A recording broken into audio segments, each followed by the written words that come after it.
Por favor, deputado Cláudio Cajado com a palavra. Muito obrigado, senhor presidente. Cumprimento Vossa Excelência. Nosso colega, ministro Jungmann, a alegria enorme tê-lo aqui nessa casa e ainda maior tê-lo como ministro da Defesa. Cumprimento os comandantes das três forças, Exército, a Marinha e a Aeronáutica, os colegas parlamentares aqui presentes e os demais que acompanham a comitiva do ministro. Eu vou ser breve, ministro, e penso que os colegas devam fazê-lo de igual forma.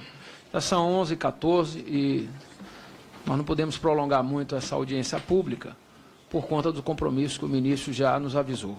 Mas eu acompanhei atentamente a explanação do ministro Jungmann e, objetivamente, o que nós queríamos debater com essa audiência, como estão os acompanhamentos dos projetos estratégicos. Vossa Excelência fez uma explanação sobre vários aspectos, mas, por exemplo, no caso específico do submarino nuclear, o cronograma físico do desenvolvimento do projeto está atrasado, está em dia, está compatível com o financeiro, ou ambos estão dissonantes, ou estão compatíveis. Ou seja, eu pediria, ministro, que nesse aspecto nós pudéssemos, tanto em relação ao submarino nuclear, como em relação ao submarino convencional, como estão esses projetos, de igual forma, não é, o CISFRON, o Guarani, o Caça, o projeto FX2, que nós sabemos que tem, todos eles, um componente financeiro. E hoje nós vivenciamos, eu pelo menos tenho 25 anos de mandato eletivo. Acho que o Benito talvez tenha mais do que eu, mas nunca vi uma crise igual a essa, do ponto de vista econômico. Não é? A política estamos debelando aos poucos, mas a econômica eu nunca vi igual. E para dar um dado aqui concreto, já que eu sou a exemplo do ministro Jungmann, em todos os mandatos eu sempre faço a opção primeira para ser membro titular da Comissão de Relações Exteriores, então, nesses 25 anos, pelo menos uns 18 ou mais eu estou aqui, mas também sou membro da Comissão Mista de Orçamento e Fiscalização. E trago aqui, talvez para a tristeza de todos nós, que o orçamento deste ano previa investimentos de 42 bilhões de reais. Para 2017, 35 bilhões 852. O projeto preliminar já foi apresentado ontem na CMO. Hoje nós iremos discuti-lo.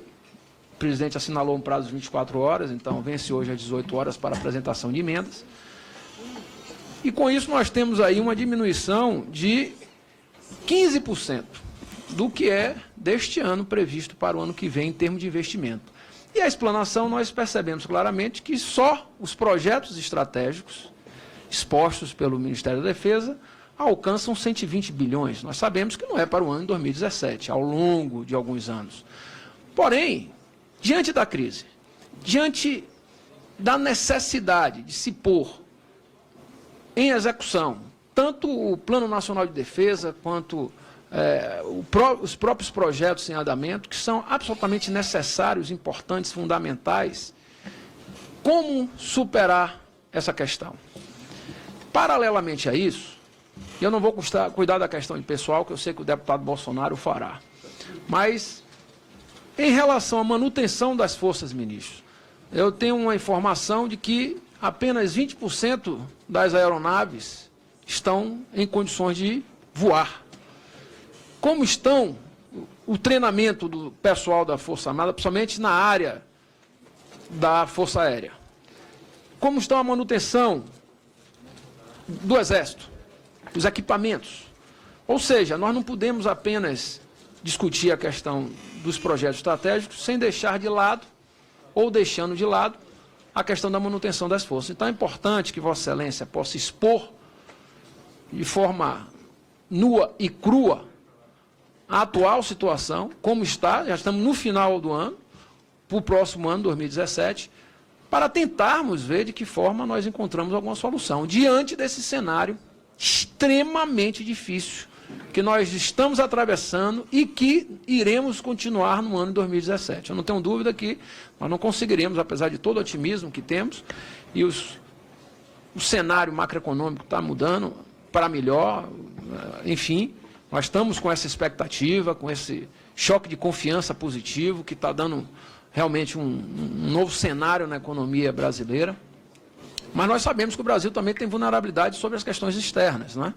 E eu tive agora no Japão, vou apresentar inclusive o relatório da missão oficial que eu fiz, que eu cheguei agora no sábado, e existe uma apreensão muito grande, principalmente naquela região, em relação à assunção do presidente Trump nos Estados Unidos. Isso pode impactar a nossa economia, já que ficou claro que a relação com a América do Sul, Latina, especificamente no Brasil, não está muito claro de que forma será e se nós iremos ter um espaço fundamental nesse cenário de crise. Portanto, afora o que nós temos, que é o nosso próprio orçamento, o cenário externo não muito avissaleiro, a questão dos financiamentos desses projetos, se estão efetivamente arrumados, previstos, com as contrapartidas asseguradas. Então, eu pediria, ministro, que nós fôssemos um pouco mais a fundo nessas questões, em relação aos projetos técnicos, financiamento, orçamento, manutenção do custeio da máquina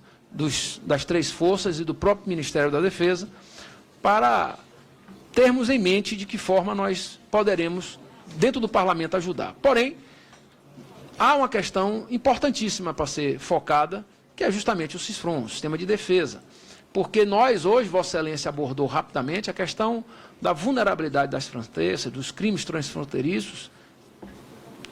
É extremamente importante que nós possamos ter uma política de defesa inserida nesse contexto. Então, diante dessa falta de recursos, diante dessas dificuldades, qual a alternativa que nós vislumbramos? Então, eu estou provocando essas questões para que nós possamos ter a consciência geral, e Vossa Excelência o disse muito bem, esta comissão, dificilmente você aborda temas ideológicos entre direita e esquerda.